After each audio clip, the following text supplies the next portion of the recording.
ప్రియాతి ప్రియమైన శిష్యులారా, ఇన్ని సంవత్సరాల తర్వాత ఈ రకంగా ఆలోచన చేసినందుకు చాలా సంతోషపడుతున్నాను. ఎందుకంటే ఈ గడిచిన 20 సంవత్సరాల కాలంలో మీరు అనుభవించిన అనుభవం, తర్వాత మీకు చదువు చెప్పిన విషయం కూడా జ్ఞాపకం చేసుకొని మా మీద అభిమానంతో సరే మన ఉపాధ్యాయులను ఒక్కసారి పిలుచుకొని సన్మానిస్తే ఎంత బాగుంటుంది అనే ఆలోచన వచ్చినందుకు నేను వాళ్ళను అనేక విధాలుగా అభినందనలు తెలియజేస్తున్నా. మరి ఈ ఆలోచన వచ్చి అందరికి తెలియజేస్తే అందరూ ఈ విషయాన్ని మరి నిజంగానే మన ఉపాధ్యాయులను సన్మానిస్తే బాగానే ఉంటుంది అనేది అందరికి వచ్చిన ఆలోచన వచ్చిందా? అసలు అందరికి ఈ రకమైన ఆలోచన వచ్చిందా? అయితే దీనికి ఒక ఇద్దరే ఈ కార్యక్రమానికి పూనుకొని మిట్టపల్లి నవీన్, శ్రావణ్, అరే మన ఉపాధ్యాయులను సన్మానించాలి, మరి ఏ ఉపాధ్యాయులను పిలవాలి అని వాళ్ళే అనుకున్నారా, ఏదో సలహా తీసుకున్నారా అనేది కూడా నాకు చిన్న అనుమానం. మాకు విద్య నేర్పిన బోధించిన టీచర్లను తప్పనిసరిగా పిలవాలి అనుకున్నారు. జనరల్గా మీరు ఎంతకాలం ఉన్నారు, మీ ఉపాధ్యాయులు ఎంతకాలం మీకు బోధించారు అనేది కూడా మీకు తెలుసు. అందుకని మనం సన్మానించుకుంటే అనేక రకాల ఆలోచనలతో మాట్లాడచ్చు అనే ఆలోచన మీకు ఉంటుంది. కానీ నేను నవీన్ ఫోన్ చేసినప్పుడు అడిగిన, అరే ఈ ఆలోచన మీకు వచ్చిందా ఎట్లా అంటే, ఎందుకు సార్ మీరు మా ఉపాధ్యాయులు కదా సార్, మా హెడ్ మాస్టర్ కదా, మీరు సన్మానించాలి అనుకుంటాను సార్, మిమ్మల్ని పిలవాలి సార్, మీరు తప్పనిసరి రావాలి సార్ అంటాడు వాడు. అరే మీరు పిలిచినప్పుడు మేము రాకుండా ఊరుకుంటామరా, అందరిని పిలవండి మీరు, బాగానే బాగా మంచి ఆలోచన ఇది అని చెప్పిన. ఇది ఒక నెల నుండి జరుగుతున్నది, ఒక నెల నుంచి చూస్తున్నా. రేపు పిలుస్తారా, మా పిలుస్తారా? అరే టైం ఒక్కొక్కటి నెల అయిపోయింది కదా, మరి ఎప్పుడు ఇంకో ఆలోచన ఇంకా వస్తలేదా అని. సార్ చివరికి ఒకసారి ఫోన్ చేసిండు వాడు, సార్ మీకు ఒక ఆలోచనకు వచ్చినాము, ఈ ఆదివారం కాకుండా వచ్చే ఆదివారం మరి అందరినీ కలిసిన ఆవురా, అందరినీ చెప్పిన వాడు, అందరినీ చెప్పిన సార్, అందరూ కూడా సుముఖంగానే ఉన్నారు. మేము అనుకున్నాం సార్ గురువులను ఒక్కసారి సన్మానిస్తే బాగుంటుందేమోనని. సరే మంచి ఆలోచనేరా, మీరు చేస్తే మంచిదే ఇది, మరి అందరి ఉపాధ్యాయులను కూడా చెప్పాలి అందరికీ అందరికి చెప్తాను సార్ అన్నాడు. అందరికి చెప్పిండు. సరే వాళ్ళని కూడా మీకు బోధించిన ఉపాధ్యాయులు కాబట్టి మనం అటెండ్ కావాలనుకున్నారు. మంచి భావనతో ఈ కార్యక్రమం చేసేందుకు మీ అందరికీ కూడా నేను ఆశీస్సులతో మంచి ఆలోచన వచ్చినందుకు ఇక ముందు కూడా అసలు ఆదర్శంగానే ఉండాలి, అసలు జీవితం అంటే ఆదర్శంగా ఉండాలి అనే ఆలోచన ప్రతి ఒక్క మనిషికి ఉండాలి కూడా. మేము ఆదర్శ గురుకులం పెట్టిన ఎందుకో తెలుసా మీకు? తెలియదే. రాయల్ సార్ కొద్దిగా టచ్ చేసిండు, కానీ అసలు మా గురుకులం పెడదాం అనుకునేది మీ ఇద్దరం అనుకున్నాము, కానీ ఏం పేరు పెట్టాలి, నేతాజీ గురుకులం అని, ఇంకేదో గురుకులం అని ఏదో పేరు పెడితే బాగుంటుంది కదా అనుకుంటే చివరికి మాకు చిన్న ఆలోచన వచ్చింది. అసలు ఆదర్శంగా ఉండాలి, ఆదర్శ గురుకులం అని పెడితే ఎట్లుంటుంది సార్ అని అనుకున్నాం మీ ఇద్దరం. బాగానే ఉంటుంది ఆదర్శంగా ఉండడం అంటే, ప్రతిదీ కూడా నియమావళితో, మన జీవితంలో నియమావళిగా ఒక చట్టం ఏర్పాటు చేసుకుని నడపాలి. మరి ఆదర్శ గురుకులం అంటే ఇప్పుడు రాయల్ సార్ అన్నింటినీ టచ్ చేసిండు. ఇప్పుడు అసలు బోధన ఎట్లా చేయాలి, భోజనం ఎట్లా చేయాలి అనేది జనరల్గా మీకు తప్పితే ఎవరికి తెలియదు, మీరు మా దగ్గర చదువుకున్నారు కాబట్టి.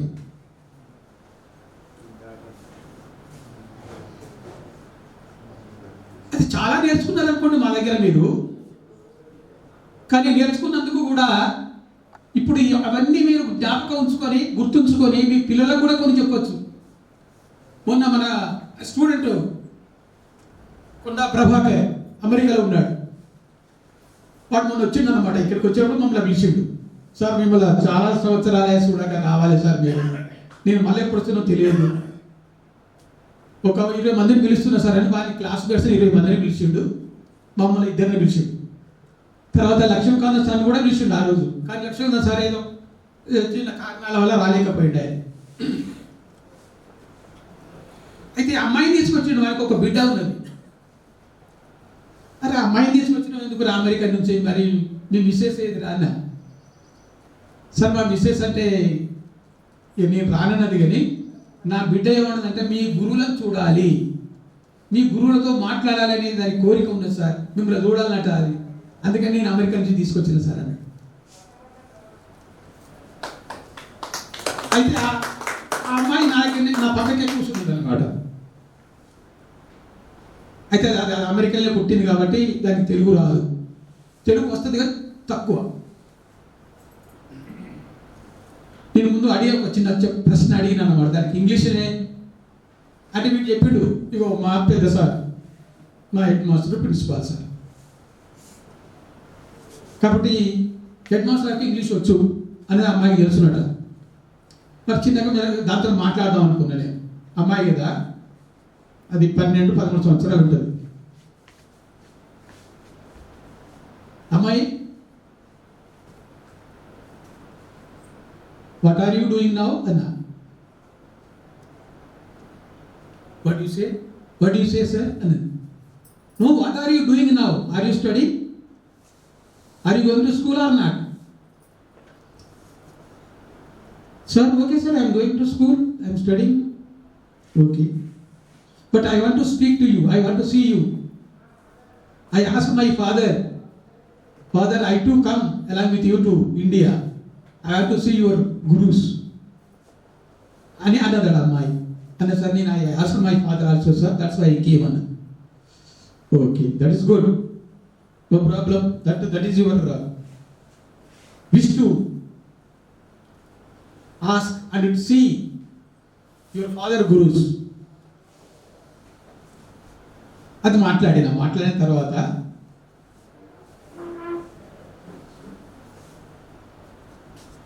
రెండవ ఆలోచన ఏంటిది అంటే,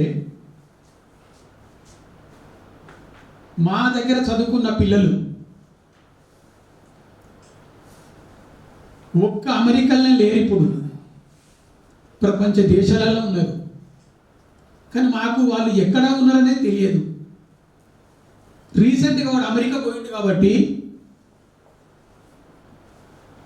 ఆహా పలాని అబ్బాయి అమెరికాలో ఉన్నాడా అని తెలుసుకున్నాం. వాడు వచ్చిండు, సరే మా గురువులు ఎవరు అంటే పలాని వారు పలాని అనుకో, వాళ్ళు ఫోన్ చేసిండు. వాడు సార్ మిమ్మల్ని చూడాలి, నేను చాలా సంవత్సరాలు అవుతుంది, నేను అమెరికాలో ఉంటున్నా ఇప్పుడు అంటే, రారా మేము వస్తాం, నేను చూస్తాం లేదా అన్నాను. సేమ్ ఏదో మీలాగానే ఒక చిన్న ప్లేస్, దాంట్లో 20 మందిని వారి యొక్క దోస్తులను పిలిచిండు, కార్యక్రమం స్టార్ట్ చేసింది.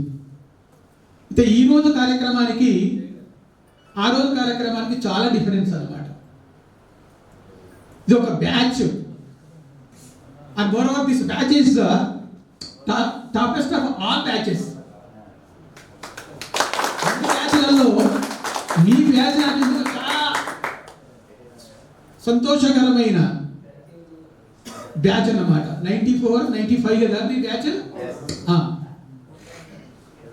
అయితే అన్ని బ్యాచ్లు కూడా బాగానే చదువుకున్నారు, కానీ మీ బ్యాచ్ మీద నాకు ఎందుకో బాగా ఇంట్రెస్ట్ ఉండే, ఎందుకో మొదటి నుంచి కూడా. అందరి పిల్లలు కూడా బాగానే చదువుతున్నారు కదా, స్ట్రెంత్ ఎక్కువ ఉండే, మీ బ్యాచ్లో స్ట్రెంత్ ఎక్కువ ఉండే. అన్ని బ్యాచ్ల కంటే మీ బ్యాచ్లో 43. Yes like that. అందులో నేను మీ రిజల్ట్ విషయంలో కాదు, కానీ మీ ఎగ్జామ్స్ కండక్ట్ చేసిన మీ క్లాస్కు నేను వచ్చిన నేను అడిగే ప్రశ్నలకు సమాధానాలు మీరు చాలా బాగా వచ్చింది నాకు. అందులో నేను ప్రతి పిల్లవాడిని కొట్టిన, ఎందుకంటే నా భాష ఇంగ్లీష్ కాబట్టి. ఎందుకు కొట్టేది అంటే మీరు తప్పనిసరిగా ఇంగ్లీష్ నేర్చుకోవాలి, మీ జీవితం బాగుపడాలనేది నా ధ్యేయం.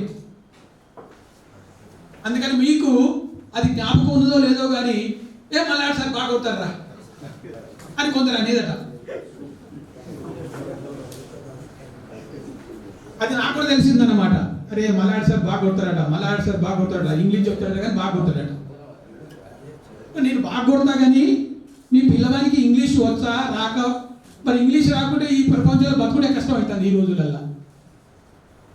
కాబట్టి నాది ఇంగ్లీష్ లాంగ్వేజ్ కాబట్టి నేను వాళ్ళకి తప్పనిసరి చెప్పాలి, చెప్పకుండా కొట్టాలి. నా భయానికైనా వాడు ఇంగ్లీష్ చదవాలి, అది నా ధ్యేయం అన్నమాట. అందుకని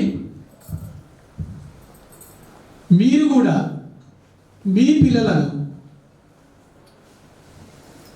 స్కూళ్ళకు పంపినట్లయితే అనేక రకాల స్కూళ్ళు ఓపెన్ చేస్తున్నారు, రన్నింగ్ చేస్తున్నారు. మీకు తెలుసు ఆదర్శ గురుకులము ఇంకో పాఠశాలను కంపేర్ చేసినట్లయితే అక్కడ ఎట్లా చెప్పబడింది, ఇక్కడ ఎట్లా చెప్తున్నారు అనేది మీకు చాలామంది నా స్టూడెంట్స్ కూడా అడిగారు అనమాట. సార్ మళ్ళీ ఒకసారి మనం గురుకులం పెడితే నడుతుందా సార్ అన్న పిల్లలు కూడా ఉన్నారు. ఇప్పుడు ఏం పెడతాం కానీ మీ పిల్లలు మాత్రం మంచి స్కూల్ చూసుకొని జాయిన్ చేసుకుంటారా? మీరు మంచి స్కూల్ చూడండి, అంతే, మీరు జాయిన్ చేసుకోండి, అది బాగుంటుంది. ఇప్పుడు మనం స్కూల్ పెట్టలేమురా అన్న. సార్ మేము పెట్టుబడి పెడతాం సార్, మీరు ముందుకు రండి, అంతే మీరు ఉండండి, అంతే స్కూల్ నడిపిద్దాం సార్ అన్నారు చాలామంది కూడా నాతో. కానీ నేను వాళ్ళకు నేను ఛాన్స్ ఇవ్వలేదు. ఇక నేను మళ్ళీ గురుకులం పెట్టలేము, రావద్దు లేరా అని చెప్పి. అయితే ఇవన్నీ మాట్లాడుకోవడానికి అవకాశము ఈ సమయం అన్నమాట. ఈ సమయము మీరు ఆలోచన చేసి ఈ సమయాన్ని, ఈ కార్యక్రమాన్ని రూపొందించినందుకు శ్రావణ్ను, నవీన్ను, ఈ ఇద్దరి యొక్క శ్రమ వల్లనే మీ అందరికీ మనం ఇట్లా పెడదామనేది చెప్పి మిమ్మల్ని ఒప్పించి ఈ కార్యక్రమం మొదలుపెట్టిందని నేను అనుకుంటున్నా. అందరి సహకారంతోనే ఇది జరుగుతుంది. మరి కలవాలి. అరే మన ఉపాధ్యాయులను, మన టీచర్ అందరిని పిలుచుకుందాంరా, మన పెద్ద సార్ను, మరి రాజేడు సార్ని అందరిని పిలుచుకుందాంరా చేయాలంటే అది కూడా మీ ఆలోచనే. వాళ్ళకి వచ్చినందుకు ఆలోచన, మీరు ఒప్పుకున్నది కూడా ఆలోచన కరెక్టే కదా. ఒక 20-25 ఇయర్స్ దాకా మనం అసలే సార్లను చూడలేదు, మనం ఎక్కువనో బ్రతికినాము, ఏదో చదువుకున్నాము, ఇప్పుడు ఏదో పని చేస్తున్నాం కదా. మధ్య మధ్యలో అక్కడక్కడ నమస్తే సార్ అంటే నమస్తే సార్ అనేది ఇప్పుడు ఎవరో నాకు తెలియదు. మీ పేరేంటి? గోల్లా రమేష్. వాడు కనపడేది నాకు, నమస్తే సార్, నమస్తే రా అనేది. అంతవరకు నువ్వేం చేస్తావు, ఏం చేస్తా, ఇప్పుడు నువ్వు చదువుకుంటున్నావురా, ఎక్కడ ఉద్యోగం చేస్తున్నావు అని ఏం అడగపోయేది కదా. అంటే ఇటువంటి కార్యక్రమంలో మీరు అందరూ కలుసుకొని ఏమేమి చేసుకుంటారు, అసలు మీ యొక్క ఫ్యామిలీ ఎట్లా ఉన్నది అనే ఆలోచన రావడం చాలా ప్రాముఖ్యత ఉన్నది దీంట్లో. ఈ కార్యక్రమం రూపొందించినందుకు, ఇది చేసినందుకు, అందరిని పిలుచుకొని సన్మానం చేసినందుకు చాలా సంతోషపడుతున్నాను నేను. తర్వాత ఉపాధ్యాయులు, మీకు చెప్పిన ఉపాధ్యాయుల వాళ్ళ యొక్క అనుభవాలు, సరే మీరు చదువుకొని మీ యొక్క అనుభవాలు కూడా, మీరు చదువు చెప్పిన తర్వాత మీరు ఎంత ఎక్కడెక్కడ ఉన్నారు, మా చదువు మీకు ఉపయోగపడుతుందా మీ జీవితంలో అనేది కూడా మీకు బాగా తెలుసు. ఇవన్నీ మాట్లాడుకోవడానికి మరి మనకి సమయం ఏది, మేము అందరం కలుసుకుంటామా? దీన్ని రూపొందించిన వారికే చాలా గొప్పతనం. అది ఏంటిది అంటే, అది అందరం కలుసుకుంటాం కదా, ఆ రోజు మంచి ఒక గంట సేపు అయినా మాట్లాడుకోవచ్చు అనే ఆలోచన రావడం చాలా అభినందనీయం. సరే, ఈ రకం కార్యక్రమం చేసినందుకు చాలా సంతోషం. నేను కూడా చాలా సంతోషపడ్డాను. అరే విద్యార్థులు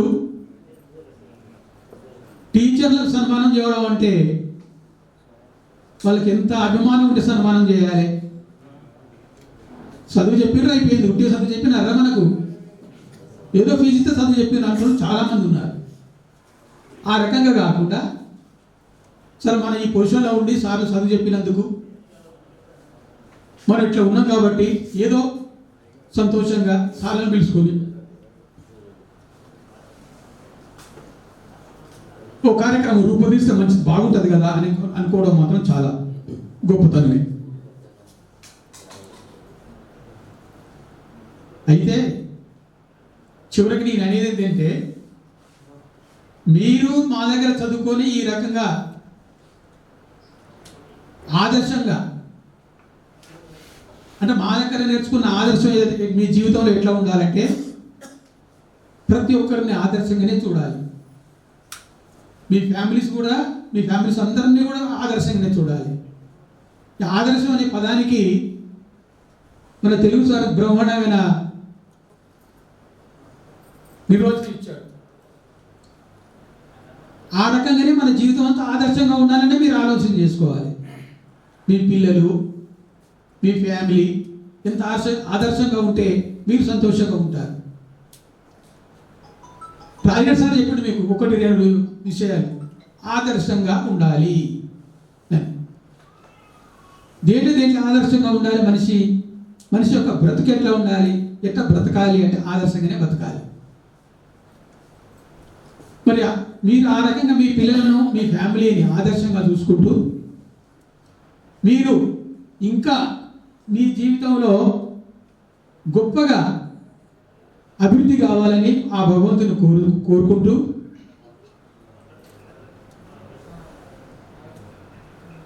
నేను చివరిగా చెప్పుకునేది ఏంటంటే, మా ఆదర్శము మీ మనసులో ఉన్న ఆదర్శం ఏదైతే ఉన్నదో మా ఆదర్శాన్ని, మీ మతిలో ఉన్న ఆదర్శాన్ని మీ ఫ్యామిలీ మెంబర్స్ అందరికీ చాలవలసిందిగా భగవంతుని కోరుచున్నా.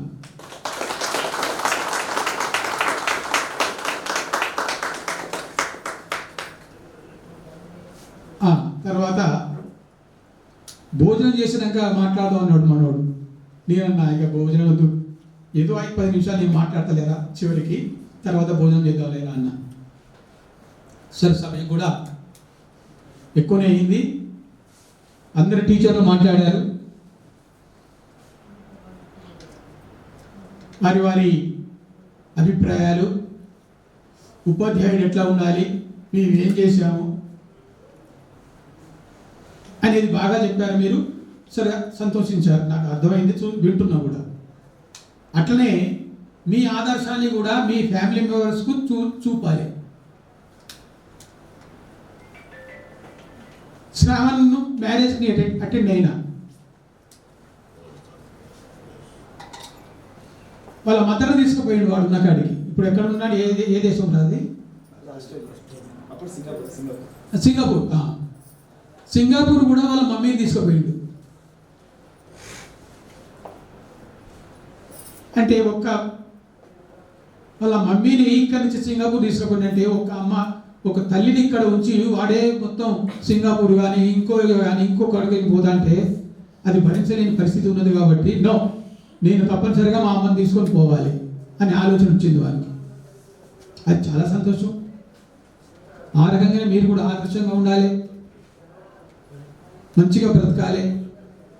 నలుగురు మన పేరును వాడుకోవాలి. ఇవన్నీ మనం అనుకుంటే రావు, చేస్తుంటే వస్తుంటాయి. అది కార్యక్రమాలు పెట్టాలి. ఏదో ఆలోచన చేసి ఉంటే రాదది. ప్రతిదీ కూడా కార్యక్రమంలో పెట్టాలి. మనం అట్లే నడుచుకోవాలి. కాబట్టి అది ఆదర్శనీయంగానే ఉంటుంది. కాబట్టి మీరందరూ కూడా మీ జీవితాన్ని నెక్స్ట్ మీకు మిగిలిన జీవితాన్ని కూడా ఆదర్శంగా ఉండాలని, మీ పిల్లలు బాగా చదువుకోవాలని, మీరందరూ అభివృద్ధి పంథాలో ఉండాలని నేను ఆ భగవంతుని కోరుకుంటూ